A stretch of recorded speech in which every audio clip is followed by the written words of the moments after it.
રાજ્યમાં મોખરાનું સ્થાન ધરાવતી અગ્રણી વેપારી સંસ્થા Gandhidham chamber of commerce and ઇન્ડસ્ટ્રીની આગામી ચૂંટણી 24મી ડિસેમ્બરના યોજાવાની છે. ગાંધીધામ ચેમ્બર ઓફ કોમર્સે ગત 2 વર્ષમાં વિવિધ આયામ તળે સક્રિય ભૂમિકા ભજવી છે, ત્યારે હવે ચૂંટણીનો માહોલ આવતા શહેરના મુખ્ય માંદતા ગણાતી બે લોબી આમને સામને હોવાનો વર્તાવો આવી રહ્યો છે. હાલ વર્તમાન બોડીએ કરેલા કાર્યોની નોંધ દરેક સ્તરે લેવાઈ રહી છે. ત્યારે કશકારે ટીવી ન્યૂઝની ચેમ્બર પ્રમુખ તેજાભાઈ કાનગડ સાથે જુઓ વિશેષ મુલાકાત. નમસ્કાર દર્શક મિત્રો, હું ભારતી માખીજાણી કચ્છ કે ટીવી ન્યૂઝમાં આપ સૌનું સ્વાગત છે.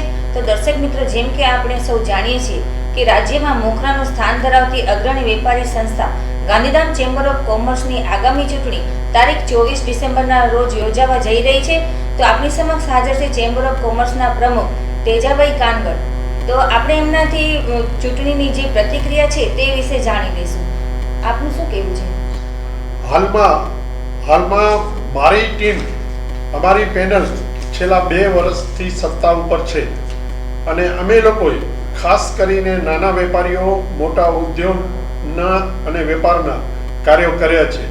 જે ઘણા વર્ષોથી નાના વેપારીઓના કામ નહોતા થતા, જેમ કે ભારતનગરમાં પોલીસ સ્ટેશન, ભારતનગરના નાના વેપારીઓને બહુ જ તકલીફ હતી, કારણ કે પોલીસના રક્ષણ નહોતું, જેના લીધે એ લોકોની 2008થી માંગણી હતી, જેના અમારી ટીમે 2 મહિનાની અંદર પોતે જ પોલીસ સ્ટેશનનું ઓલું કન્ટેનર રાખી અને અહીંયાના એસપી સાહેબને રજૂઆત કરી અને તરત જ સ્ટાર્ટ કરી દીધું. એના સિવાય અમે લોકોએ ઉદ્યોગના અને એના કાર્ય, જેમ કે પોર્ટ રિલેટેડ ઘણા બધા ઇસ્યુ એવા છે જેની અંદર મધ્યસ્થી કરી અને અમે સોલ્વ કરી દીધા છે. સ્ટ્રાઇક થઈ, એના સિવાય જે પ્રોબ્લેમો પોર્ટમાં થતા હતા એ બધા જ અમે લોકોએ રજૂઆતો કરી, ચેરમેન સાહેબ પાસે રજૂઆતો કરી અને અમે સોલ્વ કર્યા છે. અને ગાંધીધામમાં સમાજ કલ્યાણના બી અમે ઘણા કાર્યો કર્યા છે, જેમાં મોટું કાર્ય એક છે કે જે અત્યારે આપણે જોઈ રહ્યા છીએ કે ભાઈ ઇન્દોરની ટીમ આવી છે અને સફાઈનું સ્ટાર્ટ થઈ ચૂક્યું છે, જેમાં ગાંધીધામની અંદર 7 નંબર અને આદિપુરની અંદર 10 નંબર વોર્ડમાં હાલમાં ચાલુ છે, જે ભવિષ્યમાં ટૂંક સમયમાં આખા આદિપુર અને ગાંધીધામમાં સફાઈ થશે.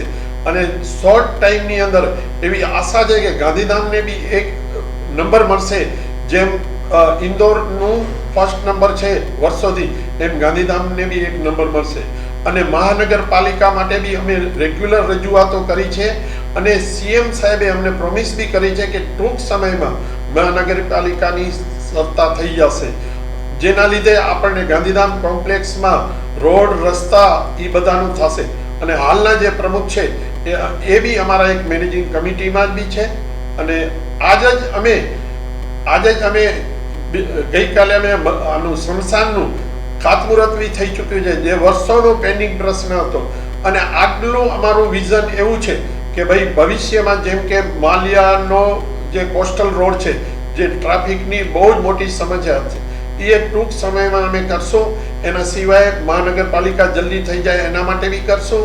એના સિવાય પોર્ટમાં અને ખાસ કરીને જેમ ડીપી વર્લ્ડનું ડેવલપમેન્ટ જલ્દી થાય અને ગાંધીધામ આદિપુર કોમ્પ્લેક્સને ડેવલપમેન્ટનો લાભ મળે અને આખા કચ્છના અમે લોકો ડેવલપમેન્ટ માટે કાર્ય કરતા રહીશું.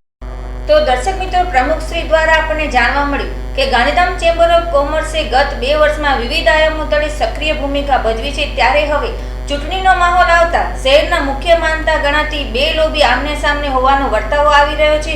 તો તે વિશે આપ શું કહેશો? અમારી કહેવાની એ છે કે જે અમે 2 વર્ષોમાં કાર્યો કર્યા છે અને ભવિષ્યમાં જે અમે કાર્યો કરશું, એનાથી અમે એમ કહીએ છીએ કે ભાઈ અમારી પેનલને 25 જણાની જે અમારી પેનલ છે, જે ચંપાલાલજી પારીખની જે પેનલ છે, જે વર્ષોથી જૂની પેનલ છે, જેને પેનલ ટુ પેનલ મત આપવા અપીલ કરવામાં આવે છે, જેના લીધે અમે ભવિષ્યમાં અમારી પેનલ બીજા કાર્યો બી અને ડેવલપમેન્ટ માટે વધારે કાર્યો કરે. તો આપણે એ પણ જોયું કે હાલ વર્તમાન બોડીએ જે કાર્યો કર્યા છે તેની નોંધ દરેક સ્તરે લેવાઈ રહી છે.